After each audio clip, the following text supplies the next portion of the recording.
আসসালামু আলাইকুম। যখনই প্রতিবাদের সুর চড়া হয়, তখনই কেন আমাদের আকাশ জুড়ে ডিজিটাল অন্ধকারের এক অদৃশ্য চাদর নেমে আসে। When voices rise, the internet dies.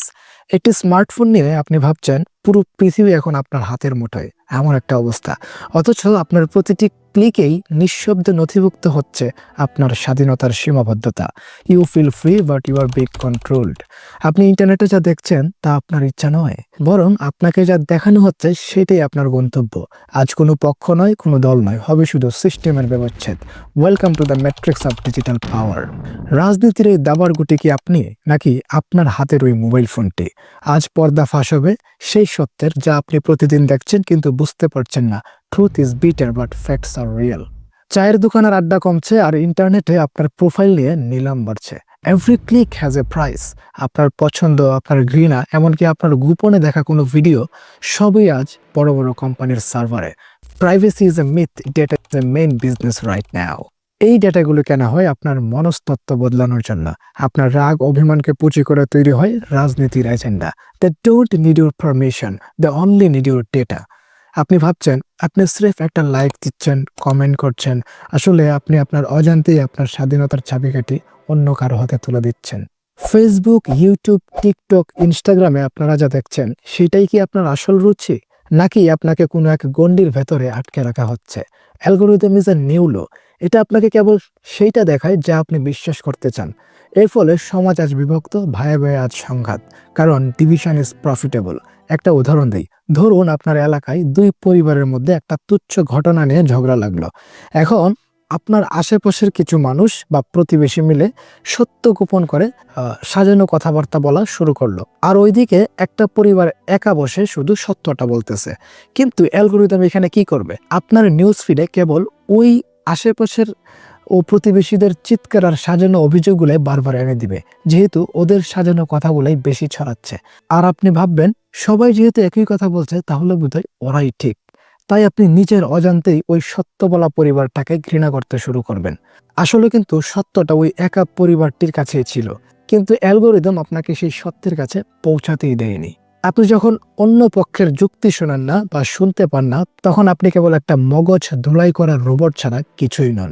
Algorithms don't have ethics, they only have targets.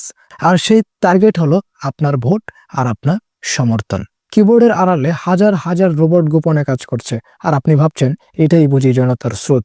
কিন্তু মনে রাখবেন, বটস আর louder then people. Lakh lakh like, comment আর শেয়ার মানে জনপ্রিয়তা নয়। এটি হতে পারে একটি সাজানো নাটক। Manufacturing consent is a digital industry. একটি মিথ্যাকে হাজার হাজার বার শেয়ার করে সত্য বানানো হচ্ছে। Perception is a weapon. আপনি যখন চারদিকে একই কথা শোনেন, তখন আপনি নিজের বিচার বুদ্ধি হারিয়ে ফেলেন।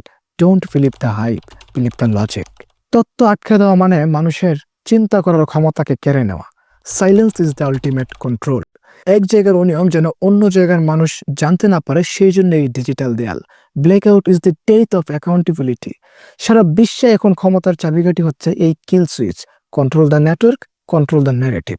চোখে দেখলেই এখন আর বিশ্বাস করবেন না, কানে শোনা কথাও এখন হতে পারে ভুয়া। AI is the new story teller. আপনার প্রিয় মানুষের চেহারা বসিয়ে অন্য কেউ আপনার সামনে এখন কথা বলতে পারে। Deep fake is the ultimate deception. সত্য আর মিথ্যার পার্থক্যটা যখন মুছে যায়, তখন কেবল বিশৃঙ্খলার জন্ম নেয়। In the age of AI, truth is a casualty. এই প্রযুক্তির অপব্যবহার করে এখন রাজনীতির মাঠ গরম করা হচ্ছে, আর আপনি আমি হচ্ছি তার দর্শক। দেয়ালেরও কান আছে, এই প্রবাদ এখন পুরনো। এখন আপনার পকেটের মোবাইলেও কিন্তু চোখ আছে। Surveillance is the new normal. Digital নিরাপত্তার নামেও আপনার ব্যক্তিগত জীবনের গোপনীয়তা এখন নিলামে। Safety is the excuse, control is the motive. আপনি কাকে টেক্সট দিচ্ছেন, কোন সময় দিচ্ছেন, কার সাথে দেখা করছেন, কোথায় কোথায় যাচ্ছেন, সবকিছু এখন ম্যাপ করা হচ্ছে। You are never alone in the digital world. যখন গোপনীয়তা শেষ হয়ে যায়, তখন মানুষের ব্যক্তিত্ব শেষ হয়ে যায়।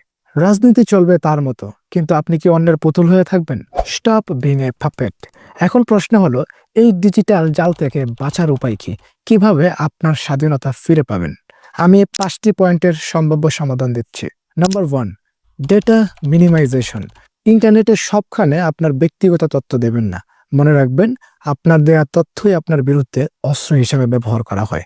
অপ্রয়োজনীয় কোনো অ্যাপকে বা অ্যাপ্লিকেশনকে লোকেশন বা মাইক্রোফোন পারমিশন দেবেন না। Number 2, source verification. কোনো সেন্সেশনাল নিউজ বা ভিডিও দেখলে সাথে সাথে হুট করে শেয়ার করবেন না। অন্তত 3টি সোর্স থেকে খবরটি যাচাই করার চেষ্টা করুন, তারপরে পোস্ট করবেন বা শেয়ার করবেন।